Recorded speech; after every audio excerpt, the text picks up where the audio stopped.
Psychiatrists, what made you realize that the person was not doing well? I can teach you guys about the flight to health that happens after someone survives a suicide attempt. You'll talk to them, and they have all these genuine plans to make their life better. They're enthusiastic and ready to get out of the hospital to start their new life. They're going to quit their horrible job, love their family more, etc., etc.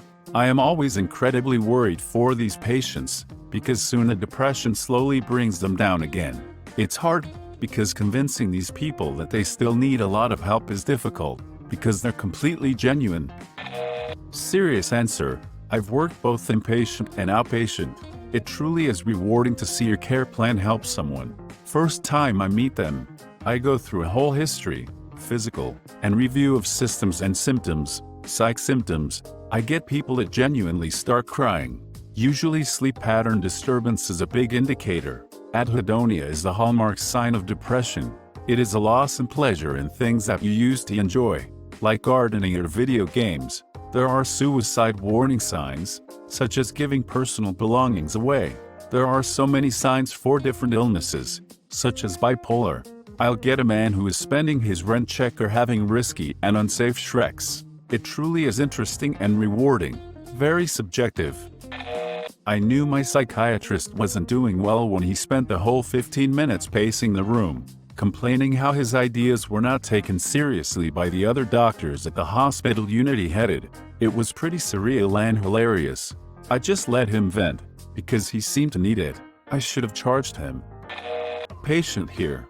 When I mentioned I dismantled every object in my house that had screws, she thought I might be just a tad bit manic. She was right. Not a psychiatrist, but my close friend is an LCSW. She always tells me that marked improvement in a short time without any root cause is a huge red flag. For example, if a clinically depressed patient suddenly starts seeming incredibly happy for no reason, it's a sign that something is wrong. Psych nurse here. I had a friend who was never happy. She was in okay moods, could laugh and all that, but she rarely voiced positive emotions. Had a history of past suicide attempts. So, she was a friend we always checked on and kept her close with us. The week before her suicide, she became extremely happy and giddy. She behaved like she had never done before her life got ruined thanks to some events I won't discuss. I saw this and voiced my concerns. I knew it was a sign that a suicide attempt was coming. This behavior is typical on patients who are planning to end it. In most cases, this time we did get to her in time. We miss her dearly. I married someone with BPD and I know the signs when she isn't well. But thankfully I can act before stuff happens and she has not attempted on her life or harmed herself in 2 years. After seeing my psych for almost a year, finding out that no, I'm not haunted. It's just the PTSD and anxiety, and a bunch of other revelations. I had an appointment where I told her that for the last month I'd been happier than ever. I was walking on sunshine and for the first time in 15 years I'd gone a week without any suicidal thoughts, food issues, self-harm urges, or anxiety attacks. At this, she urged me to immediately set up talk therapy and schedule all my appointments ahead while I had energy. She saw that uptick as a red flag it was, but I didn't listen to her. Now 8 months later I've called her one time, barely shower or eat, and I'm back at my worst mentally. It's fine though, I'm used to it. First thing he asked me was, if I hit someone in the head with a hammer what they gonna do about it? I'm not a psychiatrist, but I do have a master's in clinical psychology and worked in the mental health field for 10 years before I had to switch careers. Anytime somebody describes themselves as lazy, I almost immediately know they're probably experiencing anhedonia or some other mental health symptom. A lot of people underestimate how bad their mental health is. People often think others have it worse and think you're somehow taken away from people who need the help. They say they haven't had any energy lately. There's more, but I'm tired. I did home-based therapy because she was too depressed to get out of bed. Some sessions we just sat in silence. I'm working on my PhD in psychology, so not a psychiatrist. At the beginning of the pandemic I started working with a kid over telehealth. Her parents wanted her to do therapy for depression. She was pretty hard to work with over video, because she would take a while to respond to what I was saying, and sometimes I would have to repeat myself. She would also start randomly smiling, laughing at whatever was on her screen. I figured she was messing around on the computer during our sessions until one day I saw that she was looking at herself in the video call. From that and the disorganized thinking, my supervisor and I figured out she had psychosis. Parents wouldn't listen and she had a full-blown psychotic episode that led to a multiple-week hospitalization. Poor kid was completely lost to her delusions and hallucinations, with her parents more concerned about her not being able to do her schoolwork. Well, I'm only a PGY1 psychiatry resident, so I don't have a lot of experience yet. I don't want to get into specifics, but usually talking to the family to get collateral information plays a huge part in determining how serious a patient's risk of suicide is. I've talked to patients who seem totally okay, swear to God it was an accident, they forgot they took too many sleeping pills, blah blah blah. They have future-oriented thought process and all the markers of being low risk, and then I talk to their family and it just goes down the toilet. Patients lie or have a post-attempt glow where they didn't expect to survive and are suddenly thinking everything is okay, so you can't trust them too much, beyond the normal things other people have mentioned. But if I talk to a patient's parents, partner, and pick up a lot of cluster B personality traits, I really worry about that patient because of their lack of social support, regardless of how well they think they are doing, because you just know they are going to be discharged into a toxic home life. I was the patient. Before our first meeting, she asked me to write her an email summarizing the concerns I had that led me to seek help. Upon arriving, I asked if she'd read it yet, and expressed concern that I was overreacting, making too much of very little, and wasting her time. I was even a bit embarrassed. She had read it, and I was informed that based upon my description of what led me there, a huge part of my problem was I'd slowly, over time, allowed myself to be convinced that everything I was enduring was normal, when in fact, it was highly abusive, in the emotional sense. That revelation was huge. When I realized addressing what I needed to face and overcome was much larger than I'd ever imagined, and just how much doing what I needed to do was going to hurt, and that it was going to hurt for a long time. I say all that to say, if anyone is wondering if they really need help, or if they're just mentally overreacting, in either case, it certainly wouldn't hurt to seek out a professional you're comfortable with and get some feedback.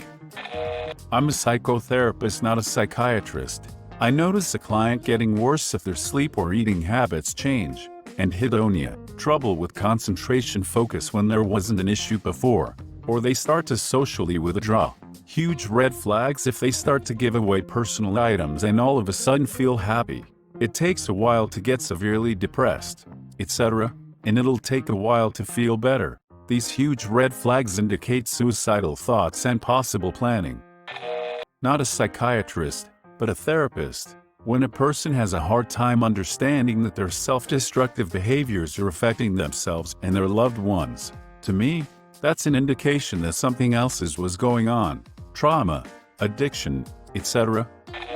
As a mainly inpatient psychiatrist, I already know before I see them that they aren't doing well just by nature of them being admitted. When I see folks in the ER and am determining if they need admission in the first place, it depends. Not doing well, because they are manic, looks much different than not doing well, because they are depressed versus not doing well, because they're psychotic, etc. I had to tell my psychiatrist recently that I found an old friend in the cemetery, visiting my dad who passed unexpectedly. He told me he can't go there, because he would recognize too many names. The man has been with me over 10 years, has seen me through a lot, and is one of the reasons I'm still here. I always figured I needed plenty of help though. Can't wait to find my psych roasting me in these comments.